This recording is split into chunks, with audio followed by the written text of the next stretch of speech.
All right, so welcome back. It's freaking cold in Colorado, so I figure, I got a couple ideas floating around in my head of something I can do, video that would be educational, and just some stuff that I've learned in my own ordeals with drifting and stuff like that. It's mostly related to tires. A lot of things go into the development of tires, a lot things above my head, and a lot of things that are mathematic and physics based from someone that knows that kind of stuff pretty good. But I can kind of maybe hopefully bridge the gap on that to layman's terms or, you know, general speak, so it's more understandable. There's a lot of abbreviations and all kinds of junk for some reason in tires, which makes sense because they have a bunch of different things, which it's kind of hard to standardize stuff depending on the use of it. But in our case, for drifting purposes only, we're wanting to stick with passenger tires. So there's a lot of abbreviations, like I was saying, things you can think of that transfer from other industries, like PSI, which is pounds per square inch of force or pressure. AS on a tire is all season. M plus S is mud and snow. SL is standard load. ASY is an asymmetrical tread design, which they have non-asymmetrical, which is kind of different. It just depends on your application. ZR, the Z is a speed rating, and it's of radial construction. TPMS is tire pressure monitoring systems, which is more prevalent on new cars. WS is white sidewall stripe. It keeps going on, but there's just common abbreviations like ROF is run on flat tires or run flats. RF is reinforced sidewall. OWL is outline light white letter for all those old cars like Good Guys Hot Rod stuff. UTQG is one you will hear a lot. It's uniform tire quality grade. OD overall diameter, and snowflake M plus S. So like a snowflake emblem just means severe duty mud and snow. So I heard you probably, heard that weird acronym UTQG. That is a Department of Transportation and National Highway Traffic Safety Admin uniform tire grade quality standards. It's something that they just kind of standardize to kind of provide consumers with useful information to help us buy tires based on, temperature, traction, and tread wear ratings. It's required by law, but it's only applicable to certain tires, and it's also not conducted by the Department of Transportation. The grades are actually assigned by the tire manufacturer. So if you ever heard about the gentleman's agreement back in like the 90s or 80s, early 2000s from Japan, like the Q45s with the VH45s or the, the JZs and the Toyota Supras, like the 4th gens, they rated the horsepower lower than what they actually made to, reduce taxes, kind of underprint them, which is kind of cool to keep them in the same realm. And that's kind of what the tire manufacturers do. It's just bias is all that is.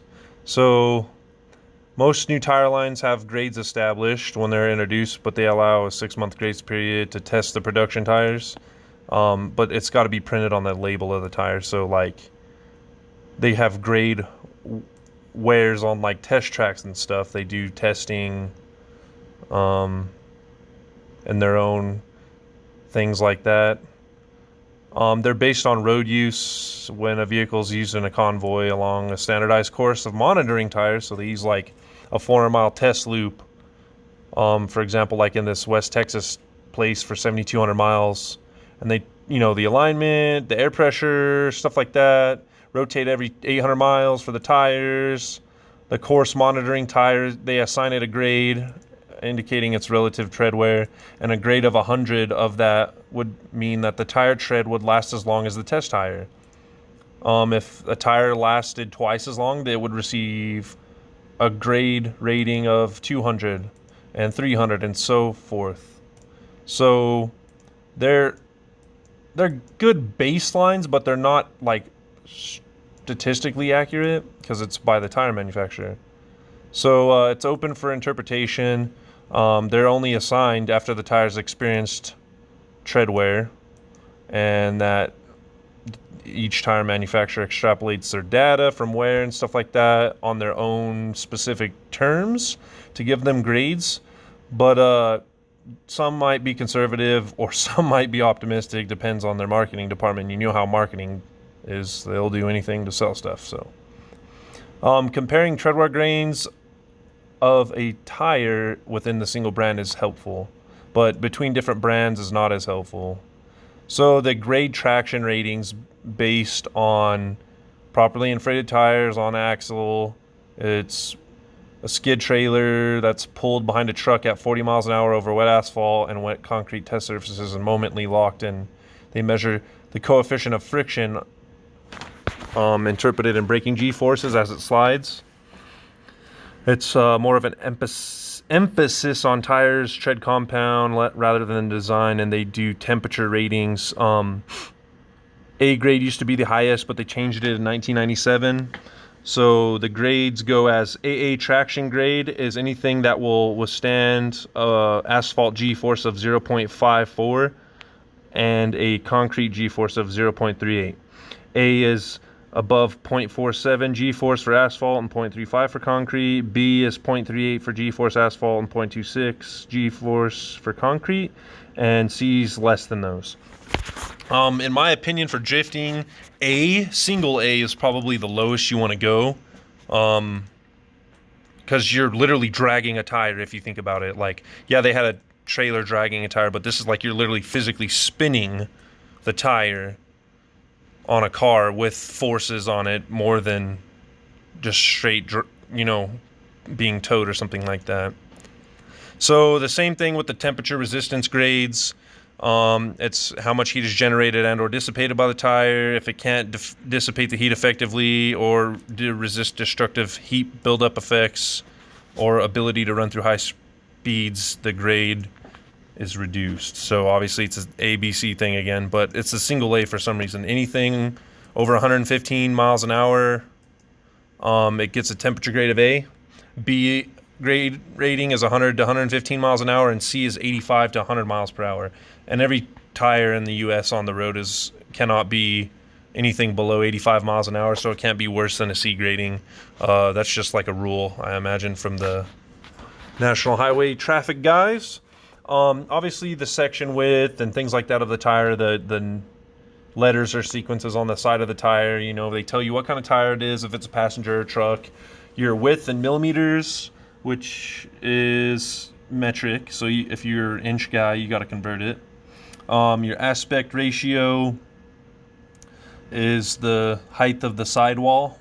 That's actually the aspect ratio of the tire. So, for example, if you have a 65 series sidewall, it's actually 65% of the width of the tire is the height. And then you have the diameter in inches.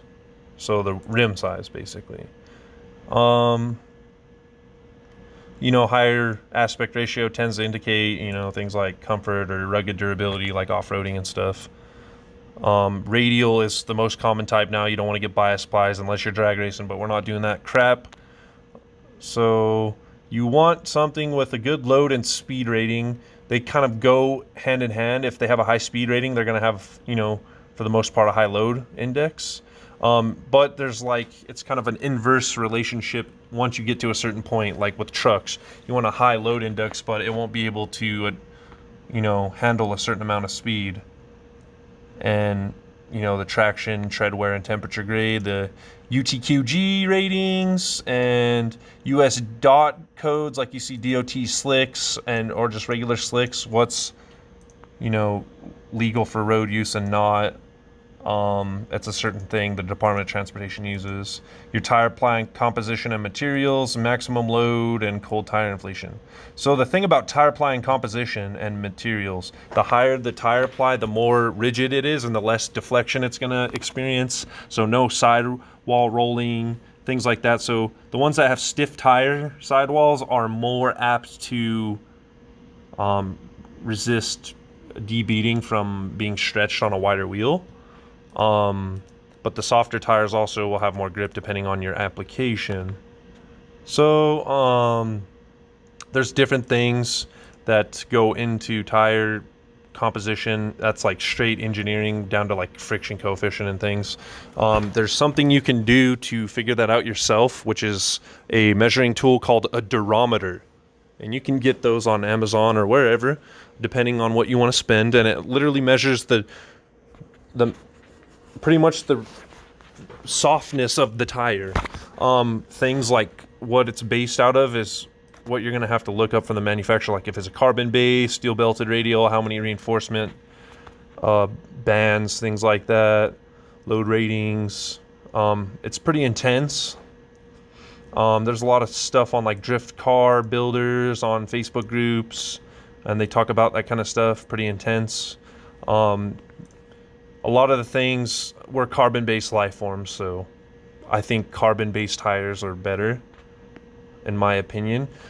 Synthetic tires, you know, they can be good, obviously, but a lot of the things like Kevlar reinforced walls are for strength, not for like durability or temperature.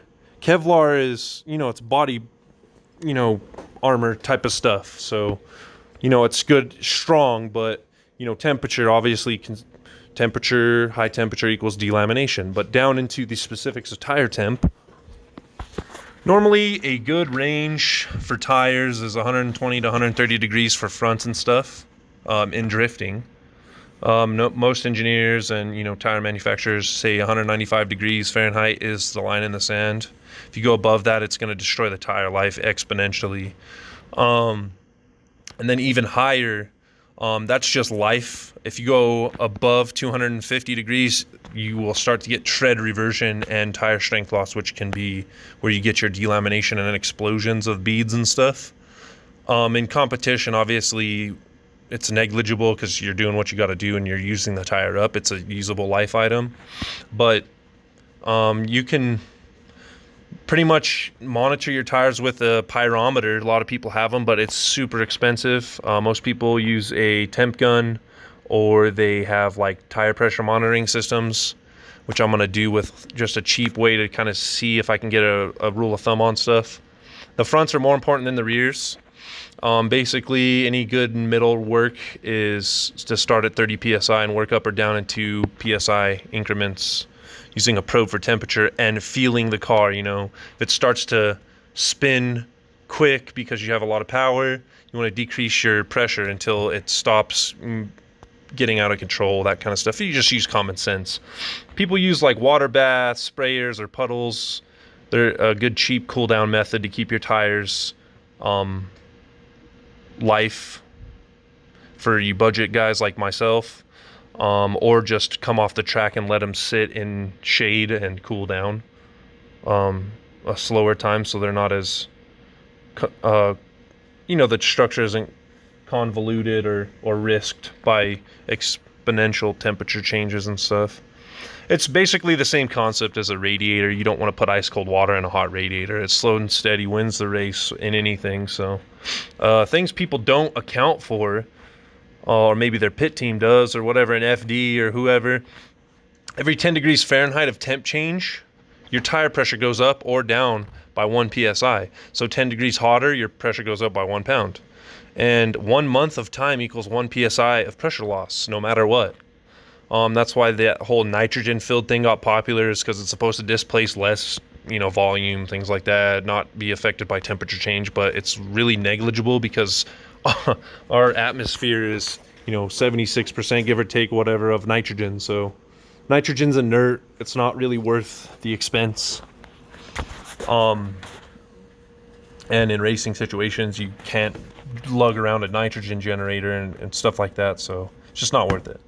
You know, that's also too for your air pressure and temperature and things. Altitude changes your pressure. Barometric pressure of the atmosphere increases pressure, decreases pressure, obviously. So say, like in Colorado, where I live, I think it's give around 4,600 to 5,200 feet of altitude above sea level. And if I filled my tire at 14.7 psi of air pressure at sea level and flew to, you know, where I'm at from sea level, I would have 2.5 psi of air pressure lost per 5,000 feet of altitude. So it would be that 12.2 psi. So you got to add more, more pressure for temp and altitude. Also rain. Add 6 to 8 psi of pressure in your tires compared to your dry temp normal pressures, because this is to round the tire on the sidewall and decrease the deflection by reducing the contact patch. Obviously that sounds bad if you think about it at first glance or first hearing it. You don't want to decrease your contact patch, you'll reduce your grip. Well, more surface area obviously equals more grip, but not in rain. If you have a lot more surface area, say like you decrease your tire pressure, and it floats down and a tire sags and it's not cupping, it creates a pocket, otherwise known as like a hydrodynamic wedge with water that can get in there and actually lift the tire off the road, which you know as hydroplaning. That water can escape from sipes or tread lines built into the casting of the tread design and escape. So to avoid that, that's why you would want to increase your tire temperature, or your tire pressure, to allow that water to be jetted through the channels and escape the tire instead of getting stuck under the tire and creating that wedge and lifting or hydroplaning your tire, which decreases grip or gives you no grip. So in that case, in rain, some grip is better than none. And, drifters, I'd like to think we're not, prissy, stuck-up people. We're not NASCAR drivers. We drift in rain, snow, sleet, whatever. I mean, you probably learned doing it in the snow when you were first getting your license or whatever. And that's what kind of attracted you to it. So some grip is better than none. And in rain, it's whatever. It's negligible. You're pretty much just wanting to have fun and not wreck your car. So I don't think you're worried about grip. Because, water is water. You can only have so much grip. It's just basic physics and stuff. Another thing, too, that is getting popular, that's kind of bleeding over from the autocross world, because, a drift car is pretty much one quick couple steps away from being a fully functional autocross or, road, hot lap car, road car on tracks. Because we follow a lot of their racing, mottos, like, with the negative camber, things like that. It's pretty much, a drift car is one step away from a well set up road car or race car. So that heat cycling, they do that in, SCCA or RM Solo or, open wheel or open lapping stuff. I'm not too into that, like racing. I know what it is, but it doesn't attract my info or my critique or interest. But a thing that does from that realm is heat cycling. It's recommended by all competition tire manufacturers. It's necessary to heat cycle the tires to give them more life and more consistent performance. Basically what you're doing is you're heating that structural bond that they made in the factory, and bonding it together further, more like a new engine. When you start up a new engine, all the parts have to get wear characteristics and work with each other and kind of build a familiarity. And that's what you're doing when you heat them. And it's a structural heat bond that cannot be done in the manufacturing process unless you obviously pay them and do like a road force balance or something.